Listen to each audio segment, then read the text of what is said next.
Back out here at the Christian Village, the area's leader for senior living and healthcare services. Phone 732-2189 for a tour. Josh Komnick along with Doug Rutter, the administrator out here. Doug, not only thanks for having us here, but thanks for talking some sports. Yeah, it was nice to just listen to you two geek out on high school basketball. Well, we enjoyed doing that. But, hey, I want to get to some real quick area scores. Clinton was a winner over Mount Pulaski last night, 54-39. Mark Foley, Jonathan Auberreader, and Scott Clampett all led to Mount Pulaski with 10 points. The toppers fall to 3 and 5. Foley also pulled down 19 rebounds. Man, that's a lot of rebounds in a high school game. IVC was a winner over Hardham, 64-49. Hardham drops to 3 and 4. Cody Bolin led them with 18 points. Zaxiemba 13. Also for the Stags. Of course, the Railers last night, 42-41, were a loser at Rochester. Hey, the phone lines are open also, 737-3791. Let us know what you're thinking. We've got talk about Pujols. We're going to talk about Bears. They're not going to sign anybody, it looks like. They've talked to Favre. He's open to the Bears. I don't know why they want to do that. But also Illinois football has hired a new coach. We've got some Lincoln College basketball going on today at 3 o'clock. That's at the Lincoln Classic, men's basketball at 3 o'clock.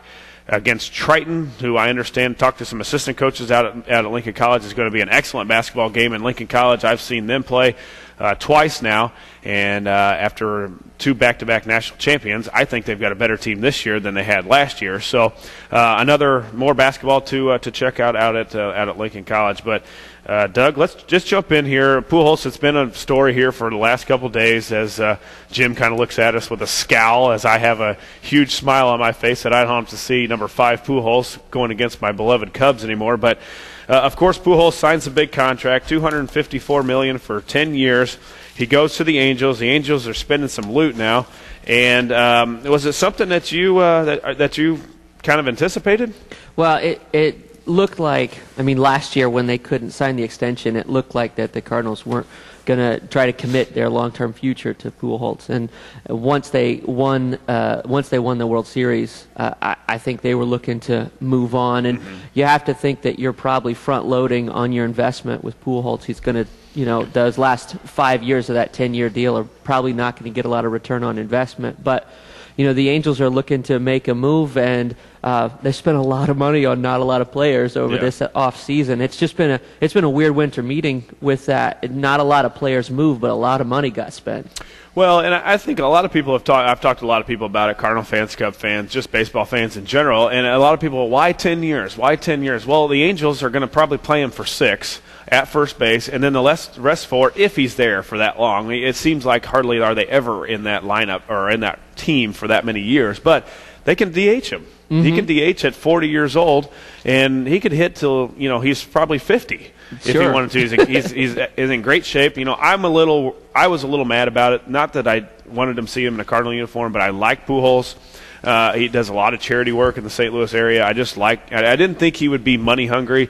The Cardinals put up an unbelievable offer for him, but I think for me he left because La Russa left. I think him and La Russa were in a great relationship, and I think it's also hard being a player and going to be managed under a guy that you played with. This guy Matheny is not very much older than Pujols, and I think taking orders from a guy that Pujols is probably saying, you know what, I'm 10 times better than you ever thought about being, and why do I have to take an order from you when you tell me to run a sprint? And I think the big guys with that, I think Pujols was going to have a problem with that. Well, at that level, though, really all the coaching involved is, hey, go hit a home run. Well, right? Part of it, yes. But it's still your boss is about what? I don't know how old Matheny is. I'm just guessing he's 42, 5, something like that. For me, it would be, somewhat hard to take orders from a guy that I played with and was a lot better. Were you surprised or disappointed that the Cubs didn't get more aggressive to try to sign him? No, I'm not, because the Cubs have a lot of issues. I'm talking 7, 8 player issues, rather than you're going to spend all your money on one guy, or can you go out and get 6 guys? Now, the guys that they just picked up, which was Ian Stewart and another pitcher from the Rockies, I think what Theo will try and do is to put together a solid lineup of not a lot of all-stars. Now, would I love him to go get Fielder? Yes, I'd love him to have Fielder, but it's going to cost us $220 million. It's going to be a 10-year deal. But I don't want that. I I want a lot of average to good players where it can make our whole roster better rather than bringing us two guys and saying, here, we can fill the seats because they want to see Fielder hit at 450 feet, or are we going to win ball games? Well, and I read a couple of things where folks are saying if he's going to sign a 10-year deal, it would have been better for him to stay in St. Louis because the Angels don't have any connection to him the way they have an emotional connection to him at St. Louis. And so as his body starts to break down in the 6th, 7th year of that deal, there's going to be a lot more sympathy for him in St. Louis, whereas out in California, he's only valuable to them as much as he contributes. Right. Right. Not only did the Angels sign Pujols, but they give C.J. Wilson a 5-year, $77 million. So what's that? $333 million or so in roughly about 24 hours. Yeah. That's a pretty good payday. That's not bad. Good money if you can get it, I suppose. But, $331 million for two players. There's a lot of cash being spent, and the Angels obviously got their eye on moving into that sort of financial elite of Major League Baseball. Well, I think they have found out that, if you want to fill the stands, I think if you want to fill the stands anymore, you got to have those big name players. And, the Cubs, obviously were bad last year, but didn't fill the stands. You see the Marlins that they don't fill the stands at all, but they think a new ballpark's going to change, a new logo, and now signing and spending all this money is going to change. Seems like anymore you've got to have not only a winning club, but if you're not winning, you've got to have the big-name players or people aren't going to come and watch, and that generates income. Absolutely. I mean, the Marlins, they've got a strategy. They put in this big, huge ballpark. They've signed Jose Reyes, they've signed Mark Burley, they've signed Heath Bell, and I read a stat where it's $522 million on just those 5 players. And so, one of the things we got to ask ourselves is, do the owners need a financial steroid testing policy as opposed to just the players? Yeah, it's getting that way, and we're supposed to be in somewhat of a depression now, and it's not going by sports by any way. Absolutely not. The NBA is going to be back in full swing, and people are wanting to leave there, and it's a nightmare of teams. I think the NBA is getting to a point where they're wanting to load up several teams, and the rest of the league is just going to be bad, and all the good players want to play with each other on the same team. Well, as players get more and more power, that starts to hurt the smaller markets that can't compete for that, and this isn't, the NBA situation, it wasn't like football. I mean, there's every team in the NFL makes tons of money. Sure. But there are legitimately basketball teams, there are hockey teams that they lose money every year. And that's why they move cities. Absolutely. And when that happens, you have to start asking yourself, how do we change this and how do we turn it around? And players don't want a pay cut, just like you and I don't want a pay cut, but there's going to be some tough questions they're going to have to ask themselves over the next few years. It's more than ever. I think it's becoming. You better spend it to win it, and if you're not, you're just not going to make the money. So, hey, callers, we want to take your, especially Cardinal fans. We know you're out there. We know you're listening. 737-3791. Give us a call. Are you mad at Pujols? I assume obviously you are, but did you see it coming? What do you do from here? Do you throw that money now at Fielder? You had, $220 put up for Pujols or something close to that. Do you now say, okay, Albert's gone, let's go younger. We can throw $220 at Fielder for 10 years and maybe see if he bites on it. And I don't know if that's what you want. As a Cub fan, I don't want that for the Cubs. I want them to keep signing some better than what we have, but to make us better and to be a better team. We've got our pitching coach now. We've got our manager, so that's set. So let's go find some guys that are gonna win us ball games. Hey, we got to take a quick commercial break. We'll be back, and we're fielding calls here. 737-3791 Illinois football. We're going to talk about that next. New coach, Mr. Beck from Toledo. You're in the Cheap Seats, 96.3 FM and WLCN online. Josh Komnick and Doug Rutter, administrator out here at the Christian Village, the area's leader for senior living and healthcare services. Phone 732-218-9482. And Doug, we've got a phone caller. Caller, go ahead. You're in the Cheap Seats out here at the Christian Village, and what do you got going on for us today? Good day, gentlemen. How we doing? Good. How are you? Not too bad. This is Jake. I hear you, Jake. Taking a leave of absence from the Cheap Seats today, but checking in with us. Jake, what's going on today? Not too much, man. Just getting ready for the big rush here at the furniture store, and good times going here. We've had a few already in, so nice. Called a little later than what I was planning on. But, just called in to throw my comments out about pool holes. I don't know if you guys have touched much on it yet this morning, but kind of an interesting event and departing for the sunny Southern California side. Yeah, a little curious, Jake. Once the Cardinals put up that offer that kind of countered Florida, as a Cardinal fan, I think as a Cub fan, not even a Cub fan, but I guess just an observer of baseball, I thought the Cardinals had it locked up. I didn't think, did anybody have any idea the Angels were even going to come into this? I think, to be honest, the day before the signing, there was a sign of it. It looked as if, like you were saying, the Cardinals had it all locked up and whatnot, and all of a sudden, the meeting that they had scheduled for that night, they actually had a news conference scheduled, was canceled. Mm-hmm. And I said at that point, it doesn't look good. Yeah. And, maybe for the Cardinals, this is very possibly the best thing that could have happened to them. They didn't have to match a contract in which they couldn't financially. Being a mid-market team, it's just not feasible to have a star of that price on your team, especially in the latter part of his career. But at the same time, being a Cardinal fan, you just don't want to see him in anybody else's uniform. Well, yeah, and I don't see that there's any way that this – I mean, I know you're a Cardinal fan. You follow Cardinals a lot more, but I don't know how this helps the Cardinals. You're losing your MVP of the league, maybe the best hitter that, as far as our age, Jake and Doug's maybe also, has seen a guy that was a staple. I mean, it's almost like losing Jordan away from the Bulls to me. I mean, I don't know if for Cardinal fans, for your team – for your psyche of your team, that this is anyway a good thing unless you go out and get several guys that can somehow bring up 50% of what a Pujols did. Well, I mean, 50% of, 40 double plays? Well, yeah, but you also 40 home runs and batting 350 and 140 RBIs. I mean, this year he didn't bat 300, and he didn't hit 100 RBIs. Well, I know, but he was out for quite a while. We are getting later in his career, too, though. I mean, you're going to start seeing more injuries and whatnot.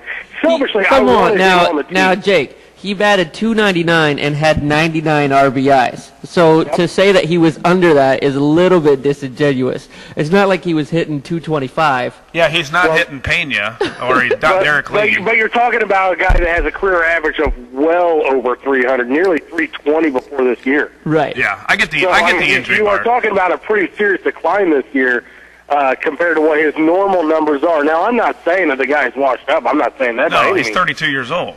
That's exactly right. But I do believe that you may be as a dominant first baseman, you only may be seeing 3 to 4 years left in his career where he is the dominant player in the league. I don't know. I disagree. First base is an easy place to play. He doesn't run. He doesn't even run on and off. You should have learned from the World Series that first base is not an easy position to play. Yeah, but you don't have to run after fly balls. He doesn't even run off the field. He walks off the field, wiggling a ball to the umpire so he can throw it in the stands. So it's not like he has to do a lot of running. That might be, but if the Texas Rangers would have had a starting first base and playing first base, they would have won the World Series this year. Yeah, well, maybe. And I, as a Cub fan, I love it because I don't have to look at him anymore. I'll get to see him on TV playing against somebody else. But the Central will hurt, especially now if Fielder leaves. I mean, the Cincinnati Reds are just hoping somebody signs Fielder because they'll walk. It's looking like the Texas Rangers are jumping on that bandwagon. The Reds will walk away with the Central. I'm going to disagree with that, actually. To be honest, right now, the Cardinals are probably one piece away from actually being right there again. Keep in mind, they're getting Adam Wainwright back next year as well. Yeah, I understand, but I just think you're losing you're losing a big man. And I'm definitely not disagreeing. Yeah. The face of the franchise, a guy that, every day as a Cardinal fan going to St. Louis ballpark, you knew you wanted to see you wanted to see Albert hit one out. That's exactly right. It really is. It's one of those things, kind of like you lost your best friend, man. Mm-hmm. To be honest, but at the same time, you got to move forward. It is a business. Yeah. He took out a full-page ad thanking the St. Louis fans I think you could do that on $254 million. That surely would. Exactly right. And the Cardinals. At the same time, it was still in a lot of ways. I think that he kind of gave him a slap in the face. Yeah, I did too. It still really was. I think I lost a little bit of respect for him in the fact that I think he should have stayed. I mean, money's money, and what's another $20 million or something like that? I would have just for the. I mean, if I was a Cardinal fan, I just as a baseball fan, I think I would have liked to seen him stay at the place that he's been his whole career. Well, I think this kind of like a Cal Ripken Jr. and guys like that, guys that spent their whole time at one location. I think it puts an extra shine on a career. I mean, I'll be honest, there's a good chance he's going to end up with a lot of the records in the record book. Yeah. But at the same time, you look at what if he could have done that and stayed in St. Louis, I think that was just a little extra shine, a little extra glitter. Sure. Hey, Jake, thanks for calling in, and hopefully we'll see you next week here back on the show and absolutely sell some furniture today. Sounds good, man. Have a good day, All right. guys. Thanks, Jake. Cardinal extraordinaire, Jake, the furniture guy, usually here on the cheap seats, but. He brings up some good points. The injury thing, I just think he's, I'm not sure that he's injury prone yet. He's 32, and I think some Cardinal fans might play it off that they're not worried about it. But I think for me, if I lost him, I think I'd be a little worried. Hey, let's get to the new man for the Illinois football here, Doug. Coach Tim Beckman, 46 years old, comes from the University of Toledo, where he has been a coach there for now 3 years, it looks like. He was an Oklahoma State defensive coordinator. He was an Ohio State cornerbacks coach. He was a defender at Bowling Green, the defensive coordinator at Elon. Number of coaching duties. He was led Toledo to the 14-2 record in the MAC over the last 2 seasons, and now is I guess ready to step up. And it seemed like Mr. Thomas, the AD at Illinois, was ready to kind of take a step up. He's been known to bring these Mid-American Conference coaches to bigger schools. When he was at Cincinnati, he brought on the coach that was at Cincinnati before, and then he went on to Notre Dame.